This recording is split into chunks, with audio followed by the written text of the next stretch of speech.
राधे राधे। जय श्री हरि विष्णु सभी को। पुरुषोत्तम मास में किया गया कोई भी जप तप दान व्रत आदि अनंत गुना फलदायी होता है। वैसे ही इसमें किया गया व्रत इतना महिमा वाला है कि जिसकी कोई सीमा नहीं है। शास्त्रों में वर्णित है कि व्रत करने वाले को देखकर यमदूत ऐसे भागते हैं जैसे सिंह को देखकर हाथी भाग जाता है। हाथी आकार में कितना बड़ा होता है सिंह से, फिर भी वो हाथी शेर को देखकर सिंह को देखकर भाग जाता है। ऐसे ही हमारे यदि पाप बहुत ज़्यादा हों, बड़े हों, भारी हो, लेकिन हमने यदि पुरुषोत्तम मास का व्रत पूरे विधान से श्रद्धा भावना से प्रभु को साक्षी मानकर किया है तो हमारे पाप रूपी दोष भाग जाते हैं। यह कहते हैं कि इसका व्रत 100 यज्ञों में भी श्रेष्ठ होता है। यज्ञ की क्या महिमा है कि उनसे हमें स्वर्ग की प्राप्ति होती है, लेकिन पुरुषोत्तम मास का व्रत करने से हमें सिर्फ स्वर्ग ही नहीं बल्कि गौलोक की प्राप्ति होती है, जहाँ पर स्वयं हमारे श्री कृष्ण गोपियों सहित निवास करते हैं। शास्त्रों में ये भी कहा गया है कि जो भी पुरुषोत्तम मास का व्रत करता है तो जितने भी तीर्थ पवित्र क्षेत्र और सभी देवता हैं वो उस मनुष्य के शरीर में वास करते हैं। जो इस पावन महीने का व्रत करता है उसका शरीर, उसका तन मन खूब पवित्र हो जाता है। ये भी कहते हैं कि सभी बुरे सपने, मन वचन क्रम तीनों तरह के पाप जो हमसे बने हैं, जो हमसे जाने अनजाने में हुए हैं, पुरुषोत्तम मास का व्रत करने से वो सभी नष्ट हो जाते हैं। जो भी इंसान पुरुषोत्तम मास का व्रत करते हैं कहते हैं कि उनकी रक्षा पूरे देवता, सारे देवता करने आ जाते हैं ताकि उस व्रती का व्रत निर्विघ्न रूप से पूर्ण हो सके। ये भी कहते हैं कि व्रती जहाँ भी निवास करते हैं, जहाँ पर पुरुषोत्तम मास के व्रत करने वाला इंसान होता है, वहाँ पर भूत प्रेत बुरी शक्तियाँ ठहर ही नहीं सकती।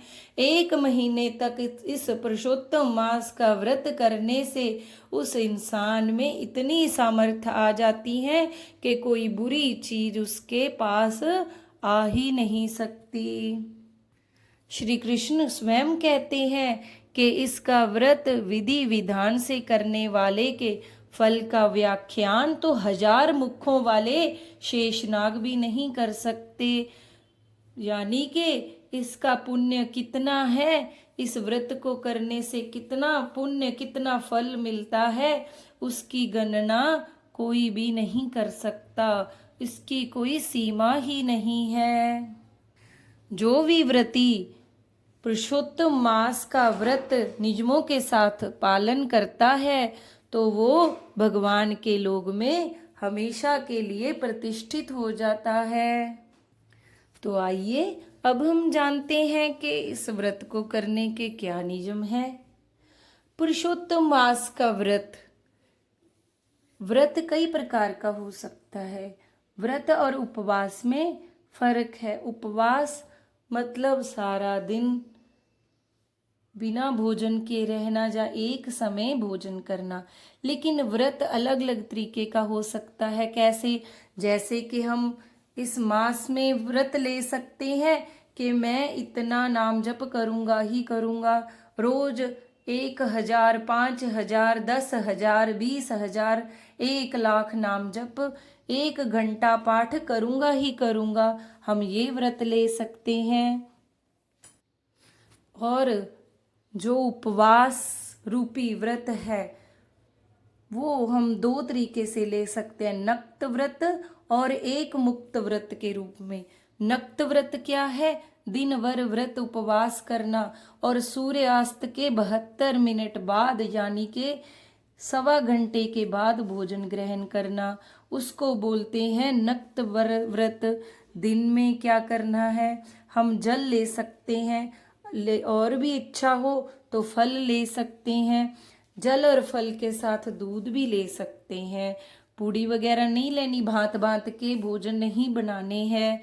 जहाँ फिर ये थोड़ा कठिन व्रत है, नक्त व्रत, जो सूर्यास्त के 72 मिनट के बाद खाना खाना होता है।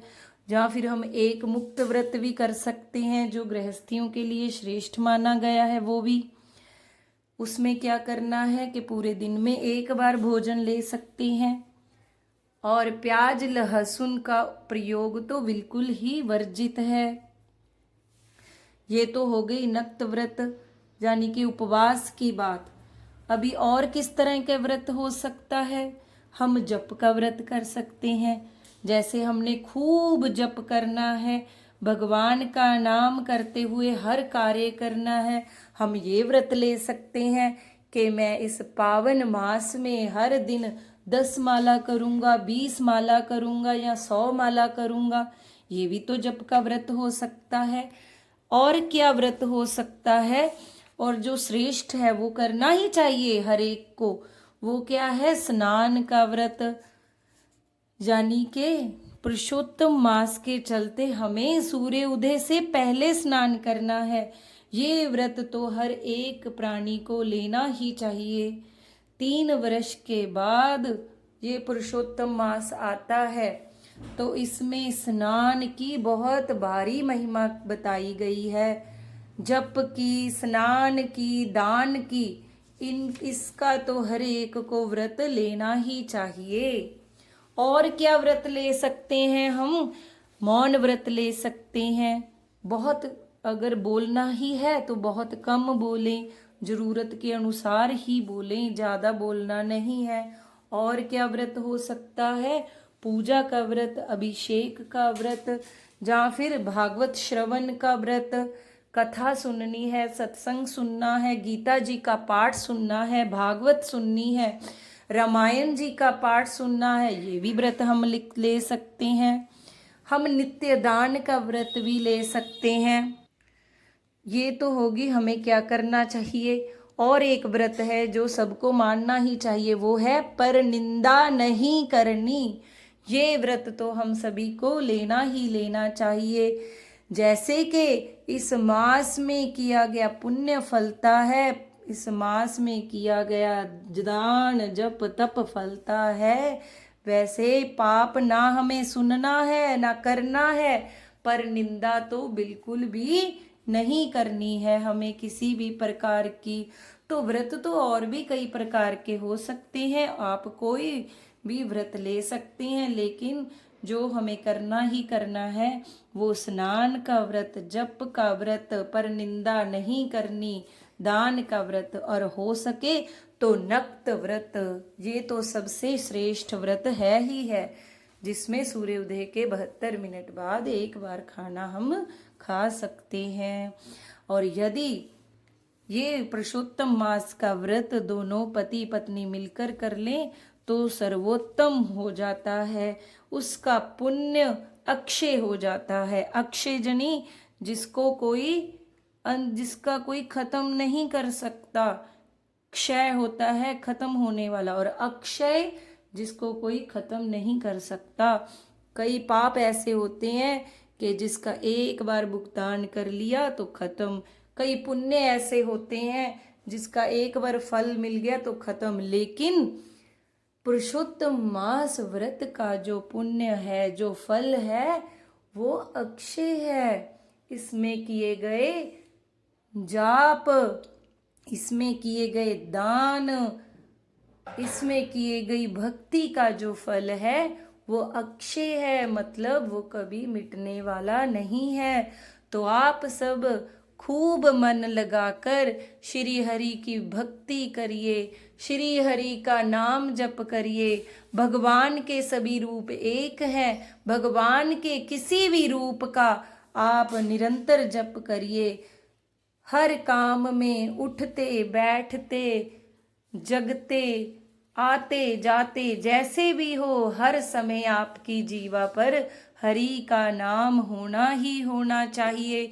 कोई भी एक नाम पकड़ लो, उसका जाप करो, निरंतर जाप करो और बुरे कर्मों से बचो।